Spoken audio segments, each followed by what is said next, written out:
శిలలాంటి నాకు జీవాన్ని పోసి కలలాంటి బ్రతుకు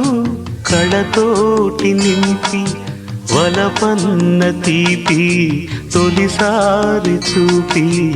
ఎదలోని సెగలు అడుగంట మాపి తులివెచ్చనైనా ఓదార్పు నీవై శృతిలయలాగా జత చేరినావు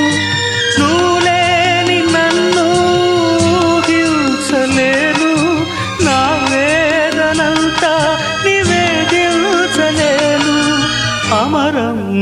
అఖిలం మన ప్రేమ ప్రియతమా నా హృదయమా